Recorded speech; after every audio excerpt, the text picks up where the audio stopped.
I woke up in a hospital bed, my body aching. But the first thing I noticed wasn't the pain. It was the voice inside my head that wasn't my own. I had been pinned between two 18-wheelers on the highway, a crash that by all accounts should have killed me. Yet, as I blinked my eyes open, I could hear my wife, Lisa, thinking clearly, even though her lips weren't moving. He actually survived that? I can't believe he's that lucky. And he crashed so close to where I was meeting Ryan. Did he see us? Does he know about the affair? Well, if he does, the worst thing that happens is a divorce. I let out a dry, bitter laugh that hurt my chest. Ryan was the college student we had been sponsoring financially. We had been married for a decade, yet apparently that meant nothing compared to the 1 year she had known him. It seemed that if they were so desperate to be together, I might have to make their lives a living hell before I let them go. "Honey? Oh, thank God, do you recognize me?" Lisa asked aloud, her voice trembling with a performance of concern as she waved her hand in front of my face. "Of course I recognize you," I said, keeping my voice steady. In reality, I knew exactly what had happened. I had received a notification on our joint account about a hotel reservation while I was at the office. I had driven over there immediately, only to see her walking out of the lobby, looking radiant and happy, with her arm linked through Ryan's. I had wanted to confront them right there in the parking lot, to scream and knock some sense into them, but they had jumped into a car and sped away. I had driven after them in a blind rage, which is how I ended up losing control and crashing my car. "It's nothing," I said, gently pushing her hand away. "I'm just tired." She bit her lip, looking nervous. "Honey, weren't you at work? How did you end up on that side of town near the accident?" I looked her dead in the eye. I could hear her panic rising. "Please say it was a coincidence. If he knows about me and Ryan, I'm done." "I had a client meeting in the area," I lied smoothly. "I just happened to be there." She let out a long breath, her shoulders relaxing. "But how did you know exactly where I was? Or wait, you didn't know I was near there, right?" "No," I said. "I heard about the crash location from the nurses. Why? Were you nearby?" "No, no way," she said quickly, her voice pitching up. "I was at home all day. How could I be there?" "Okay," I said, closing my eyes. "I believe you. You can go now. I need to sleep." She forced a smile and adjusted my blanket. "Okay, you rest. I'll go home and make you some chicken soup. It'll help you heal." As she turned to leave, her internal monologue drifted back to me, loud and clear. "It's a shame. This was such a perfect opportunity for him to die. If he had, I would have gotten the insurance payout and been free to be with Ryan. It's like the universe is blind. I wonder if there's something I could put in the soup that the doctors wouldn't find?" My heart hammered in my chest. This woman wasn't just unfaithful. She was dangerous. Everyone in our circle viewed us as the perfect, loving couple, but clearly 10 years of marriage meant less to her than a fling with a fresh college graduate. I realized then that surviving the crash was a second chance. I couldn't let these two ruin me. I thought about Ryan. I was a university professor, and he was one of my students. He came from a poor background in the mountains, but he was diligent and bright. One day he had come to my office crying, saying he had to drop out because of money.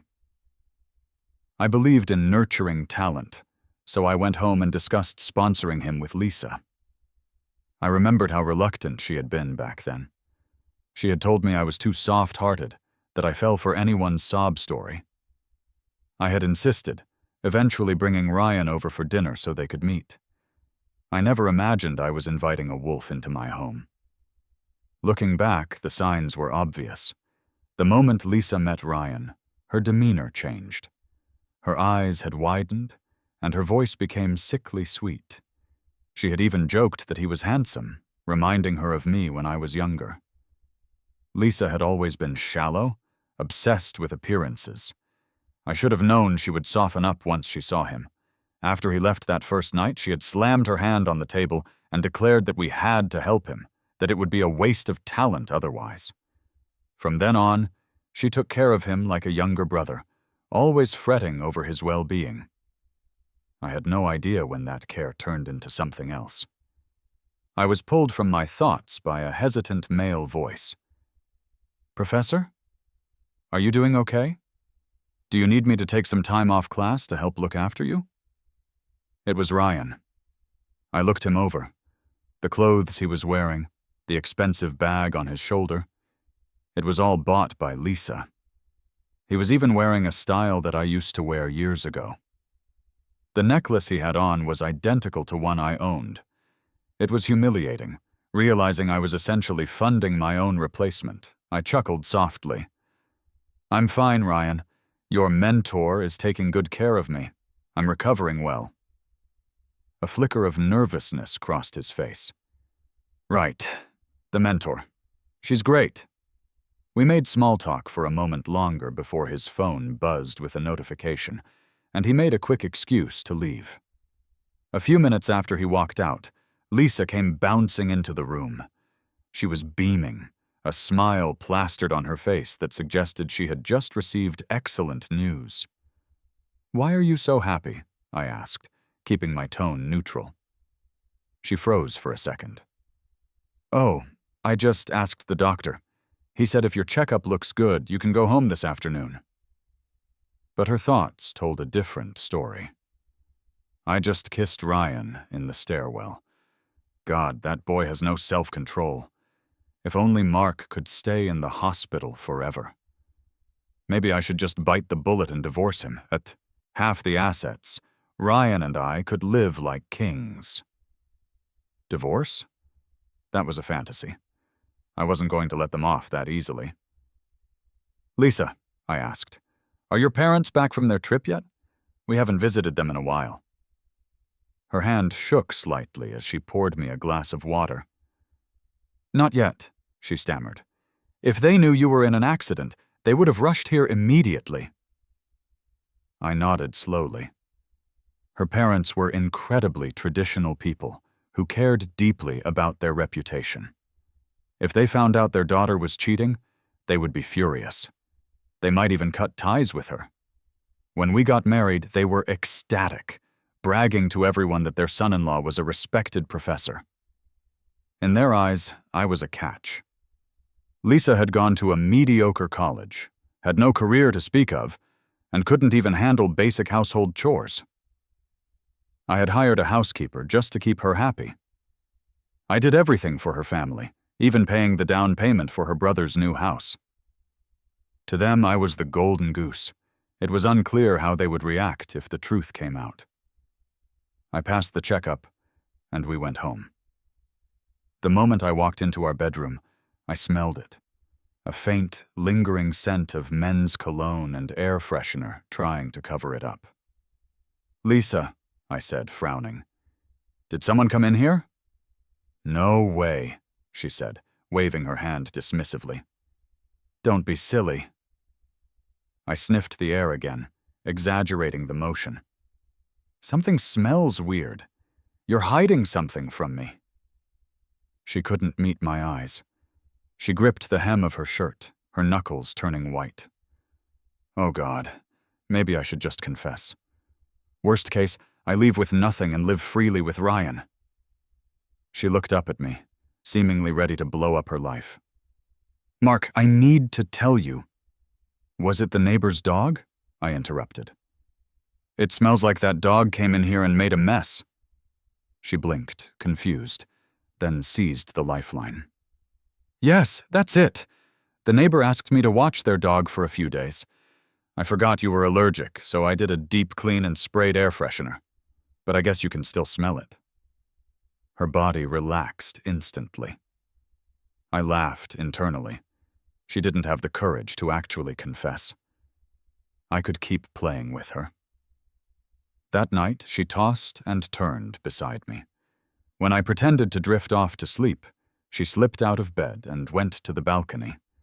The glass was reflective, so I could see her, and the door was cracked enough for me to hear. She was on the phone with Ryan.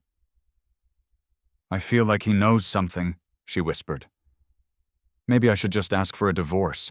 You're almost done with school anyway." There was a pause as she listened to him. "No way," she hissed. "There are millions of graduates. Without money or connections, you won't find a good job. We need Mark's help." She sighed. "Fine, I'll wait. I'll subtly push him to help you find a position. But you better promise to marry me, Ryan." "Of course," she said, her voice dripping with affection. "You're my first love." It was nauseating. She wanted to cheat on me and use my connections to set her lover up for life. I decided right then to give them exactly what they asked for, but not in the way they expected. The next morning, before she could even strategize, I brought it up. "Babe, Ryan is graduating soon. We should help him think about his future." Lisa lit up, jumping on the topic. "Yes, it's so hard for graduates these days. Since we've already helped him this much, we should go all the way and find him a good job." "All right," I said. "I actually have a great opportunity in mind. You should come with me to help seal the deal." She looked unsure. "Me? Is that necessary?" "It's fine," I assured her. "You have good intuition. If you think it's a good fit, then I'm sure Ryan will be happy." Lisa looked confused, but took my arm as we arrived at a private room in a nice restaurant. When we walked in, she gasped. "Sarah? When did you get back in the country?" Sarah was my cousin, who had just returned from studying abroad. She stood up and hugged Lisa. "I just got in last night. I'm still jet-lagged, but Mark dragged me here. He said he had someone to introduce to me." Lisa frowned and whispered to me, "Introduction? You didn't tell me about this." "It's a surprise," I said, smiling. "You'll see." A moment later, the door opened and Ryan walked in. Lisa stood up abruptly. "What are you doing here?" Ryan looked just as confused. I had told him it would just be the two of us. I wanted to see them squirm. "Why are you so surprised?" I asked, guiding Lisa back to her seat. "This is a blind date. The main guy has to be here, right?" Lisa's face went pale. She sat down slowly, sipping her tea with a trembling hand. I can't believe he set Ryan up with his cousin. Meanwhile, Sarah was already charmed. She liked Ryan's look immediately and invited him to sit next to her. They started chatting about travel and school, exchanging contact information. I could feel the heat radiating off Lisa. "You heartbreaker," she thought, glaring at Ryan. "If you add her on social media, I'll kill you." But things didn't go her way. Ryan was eager to please.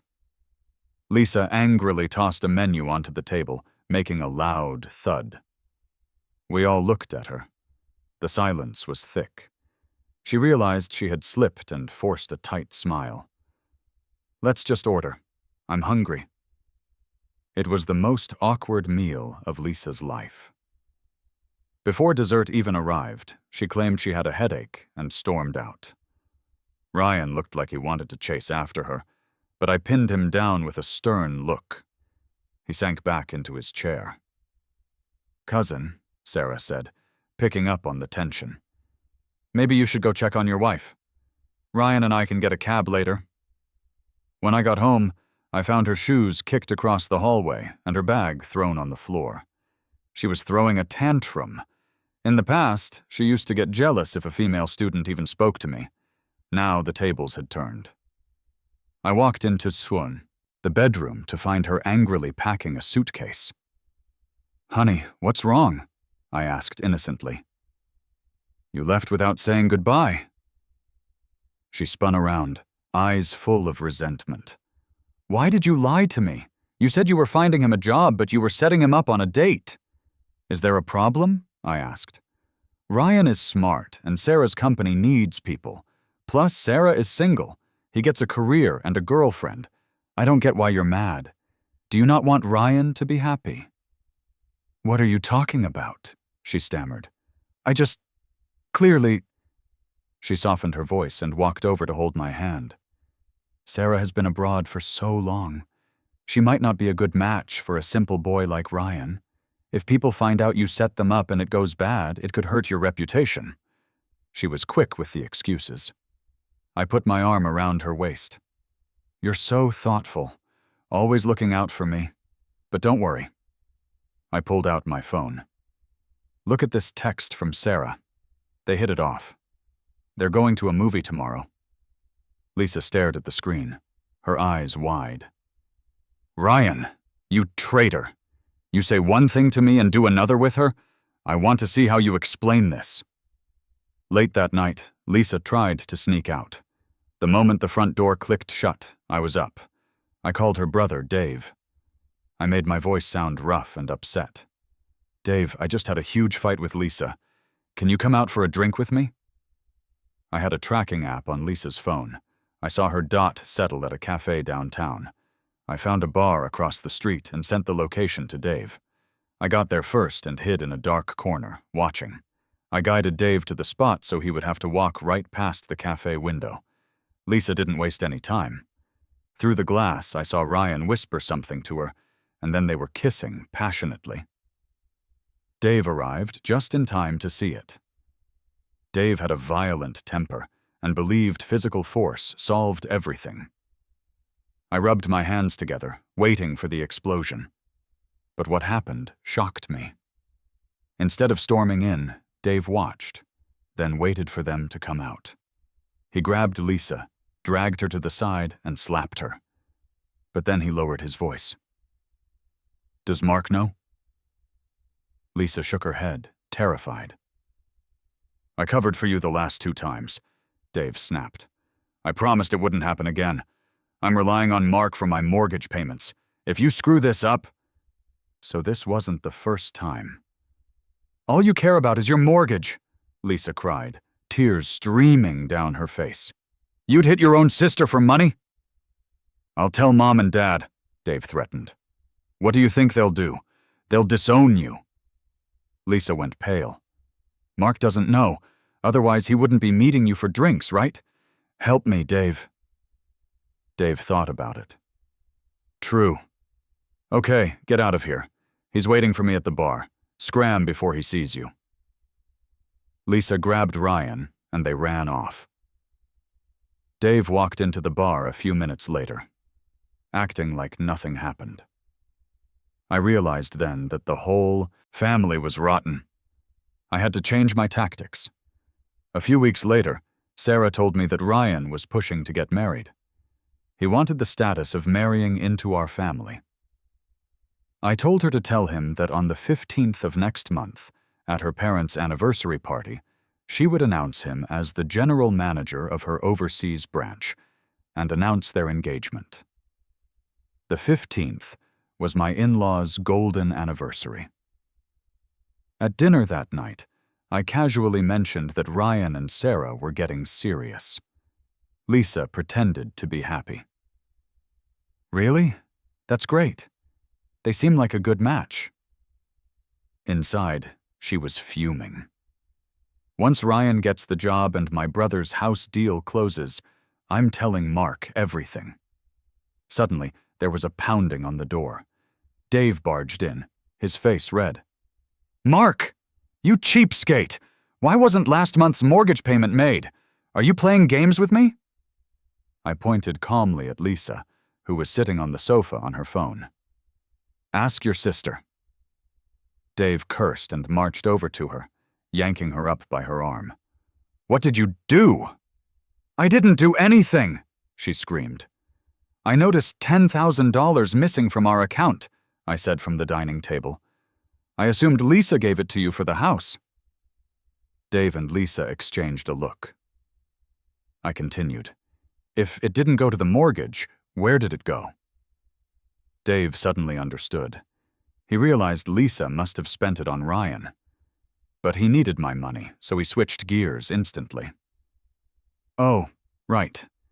I might have messed up. My bank account has been acting up. I'll check with the bank. He glared at Lisa, silently warning her, and then left. Are you okay? I asked, reaching out to her. She shoved me away. I don't need your help. She ran to the mirror. She was supposed to meet Ryan today to buy him a new car. That's where the money had gone. She had spent hours on her makeup, and now it was ruined from crying. Later, she looked at me with suspicion. Mark, be honest. Do you know something? I looked at her blankly. Since you're asking, let's put it all on the table. Her eyes widened. He knows. Does he know everything? Should I deny it or blame Ryan? Maybe I can say he blackmailed me. She started. I cut her off by walking into the bedroom and coming out with a box. Open it. She opened it hesitantly. Inside were old scarves she had knitted me and photo albums from when we were poor college students. She looked confused.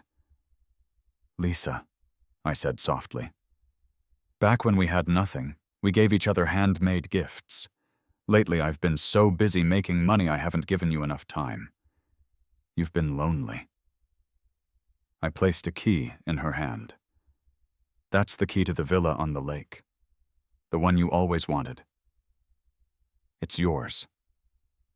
She teared up immediately, overwhelmed with guilt. I'm such a jerk.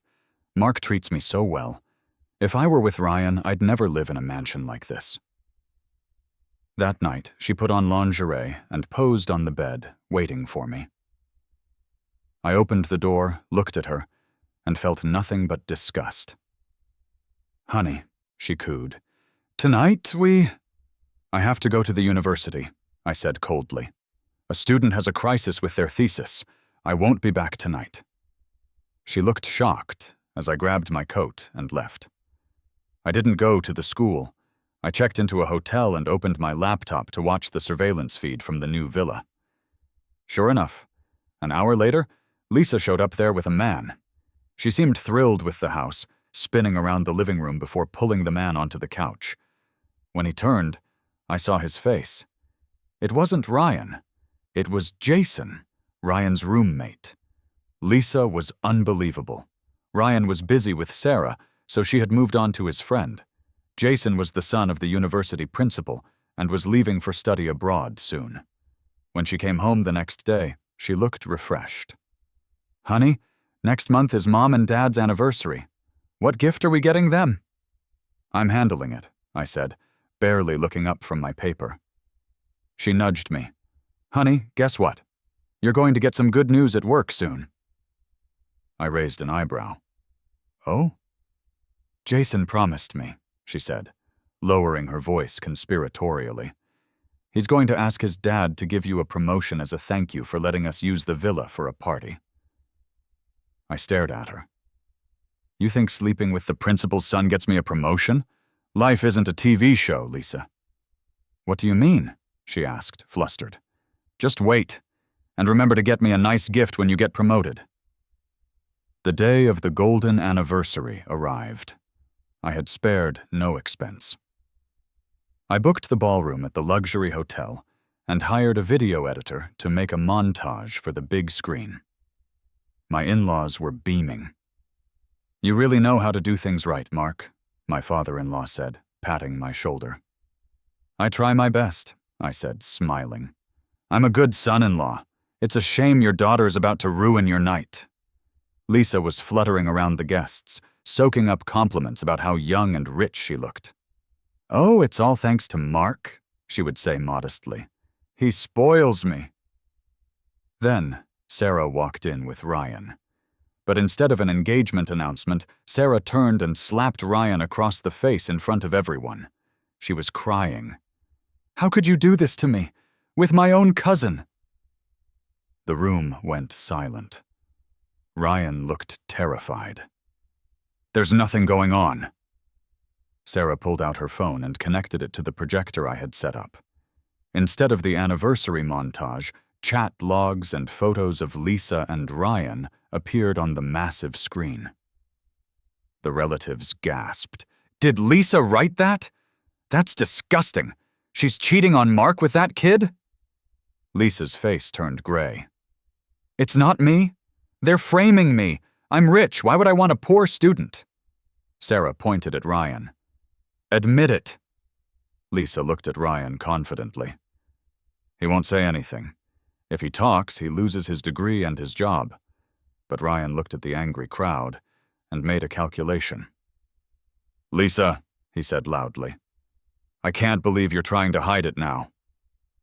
He walked over to me and fell to his knees. Professor, I'm sorry.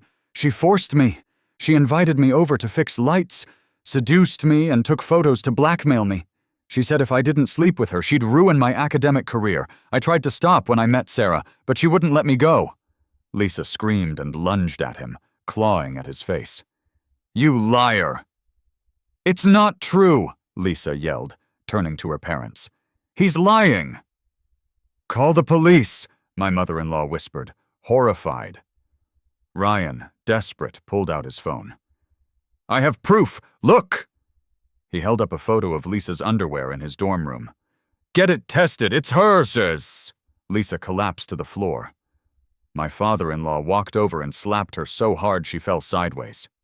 You disgrace! You are no longer my daughter! The guests were ushered out. I stood over Lisa, who was sobbing on the carpet. Mom, Dad, I said to my in-laws. Give us a moment. When we were alone, she looked up at me with pure hatred. You knew. You set this whole thing up.